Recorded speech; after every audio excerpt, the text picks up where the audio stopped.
Hello and welcome to the third session of our Lent course, Journey to Freedom. And today I've come to one of the most ancient and famous churches in the Diocese of Blackburn. I'm in Lancaster Priory and I'm standing by this wonderful font here, a place where so many people have come to celebrate the freedom we find in Jesus Christ through the gift of baptism. Because today our theme is rescue.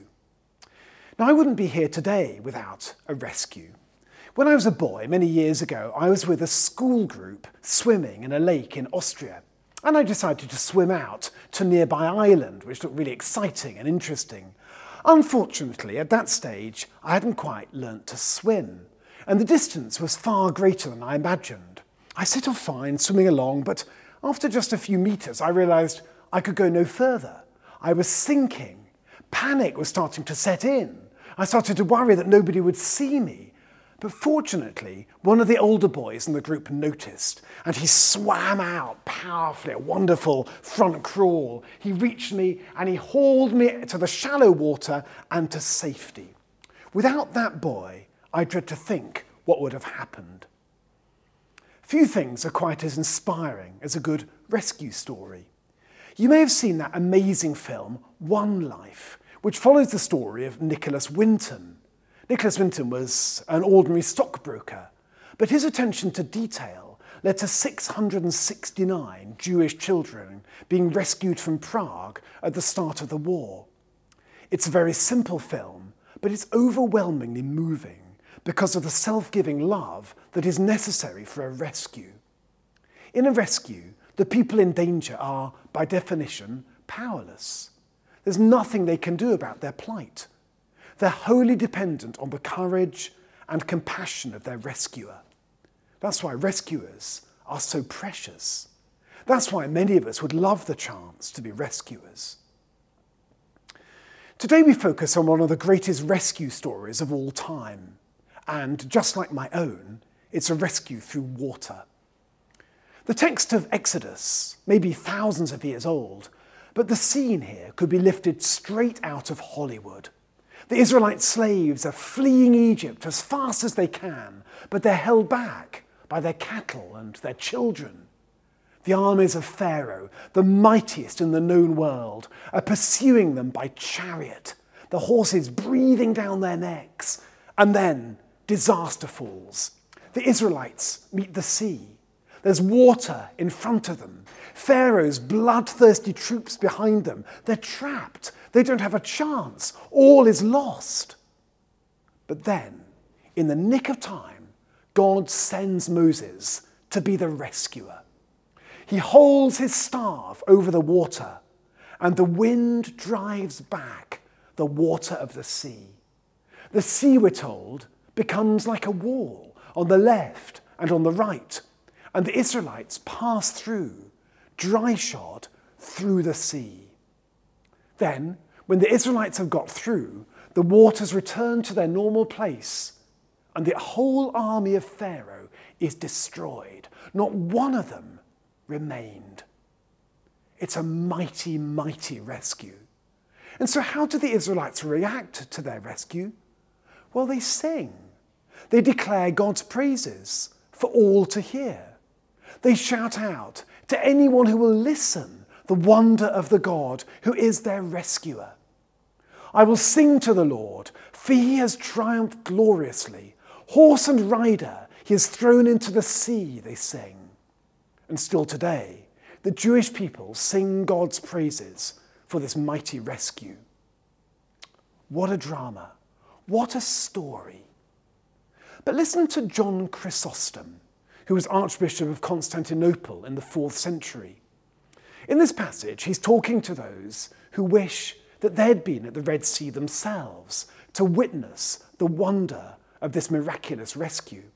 John Chrysostom writes this: "You did not see Pharaoh drowned with his armies, but you have seen the devil with his weapons overcome by the waters of baptism. The Israelites passed through the sea. You have passed from death to life. They were delivered from the Egyptians. You've been delivered from the powers of darkness. The Israelites were freed from slavery to a pagan people. You've been freed from the much greater slavery to sin.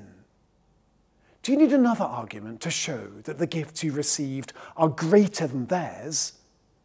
The Israelites could not look on the face of Moses in glory, though he was their fellow servant and kinsman. But you have seen the face of Christ in his glory. I love that passage. That was a pretty stunning rescue by the Red Sea, John Chrysostom is saying. But there's been an even greater rescue than that, and you are the ones who've been rescued. What's more, John tells us, you too have been rescued through water. So what does all that mean? Well, let's get back to the scriptures, because there we see that the rescue at the Red Sea is merely pointing us to a far, far greater rescue, which is the one that Jesus offers us through the cross. St. Paul, in his letter to the Romans, talks about the way in which that saving work upon the cross becomes a reality in our lives, which is through water.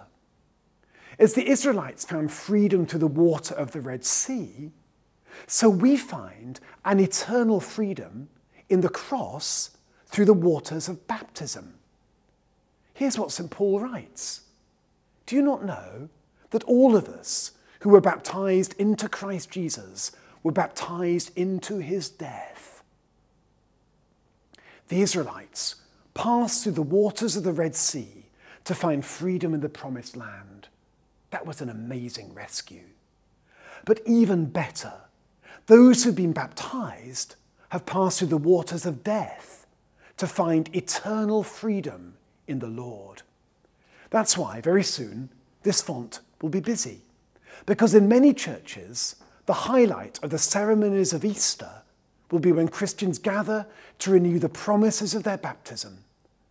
As they speak those words of faith, they'll remember that through this water they've been rescued by Jesus and have passed from death to the eternal freedom of life in him. We've been rescued. Just like the Israelites, we've been rescued, but we've been rescued for eternity. That's good news. But there's even better news than that. When that boy rescued me in the lake in Austria, I was incredibly grateful to him and, in fact, still am. But to be honest, I was also very jealous. I didn't want to be the one who was rescued. I wanted to be the rescuer. And the great news is, in Jesus, we can. As those who have been rescued, we can be rescuers. Remember what the Israelites did when they'd been saved? They declared God's praises to anyone who would listen. I will sing to the Lord, glorious his triumph, they sang. Well, you can be a rescuer as you declare what Jesus has done to save you. You can be a rescuer as you share the news of Jesus Christ so that others, like you, might know relationship with him, become part of his church through baptism, and so find new life and salvation. The trouble is, that sounds really scary. Many of us don't like to be too demonstrative about our faith. It's a private matter. It's something we work out and live in the solitude of our personal lives. The thought of being rescuers and sharing that faith with others can sound just a bit cringy and embarrassing. Maybe it calls to mind those irritating street preachers or those earnest evangelists who come knocking at the door to give out literature. So let me tell you 5 ways in which you can become a rescuer. And personally, I don't think any of these are cringy. So first of all, rejoice in your own rescue. If you're not really sure about the saving work of Jesus, if your friendship with him is distant or lukewarm, if you think faith is a bit of a take it or leave it thing, you're really going to struggle as a rescuer. To be a rescuer, attend first to your own conversion, to the mystery of your own rescue. That's why it's so great that you're joining in with this course, because this is one of the ways that you can grow in your relationship with the Jesus who's rescued you. It's when you love Jesus Christ with all your heart. It's when you rejoice at what he's done to rescue you. It's when you long for others to know Jesus as you know him. That's when it becomes easy, natural to share your faith. So just for a moment, lose yourself in the wonder of what Jesus has done to set you free. He loves you so much, he's come to share your life. He loves you so much, he's died the death you deserve on your behalf. He loves you so much, he's endured nails and spear and mockery. He loves you so much that he's prepared a place for you. Yes, for you in his Father's house. Just rejoice in that. Sing the praises of the God who's done so much for you, not because you deserve it, but because he loves you.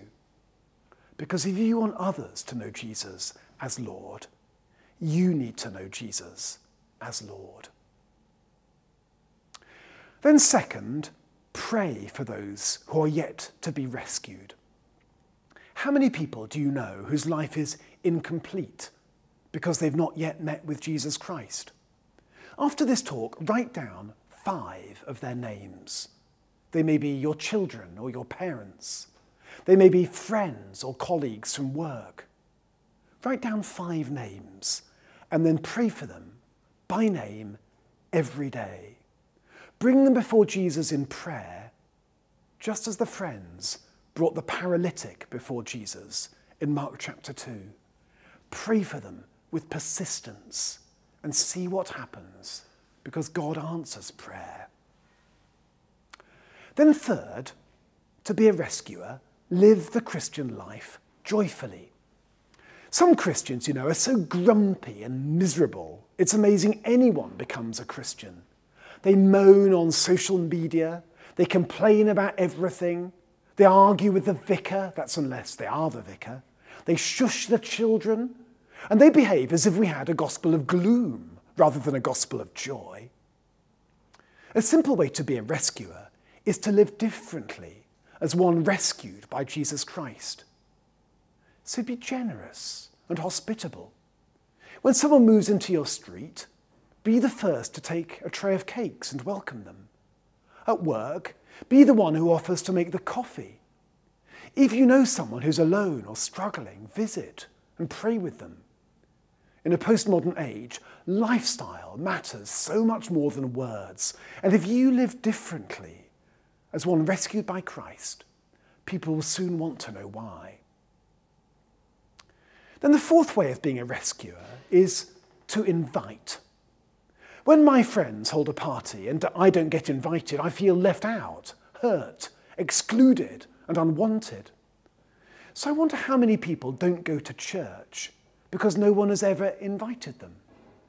I wonder how many people feel excluded from church or unwelcome because no one has ever invited them. Because even if you can't go or don't want to go, being invited is always lovely. No one has ever taken offence at an invitation. So is there maybe someone you could invite? Many parishes hold occasional social events or concerts, and that can be a great place to start. I'm going, why don't you come too? Often special services around Christmas or Easter are a good time to issue an invitation. Many parishes have events and services aimed at families or children, and an invitation can be a lovely way of supporting parents.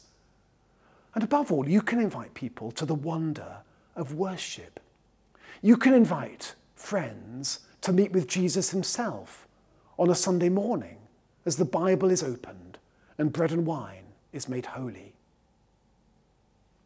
And then fifth, perhaps hardest of all, tell your story. Many people are nervous of sharing their faith because they think they have to be an evangelist or do evangelism, and those are scary words. But Jesus never asks us to do that. The word he uses is witness.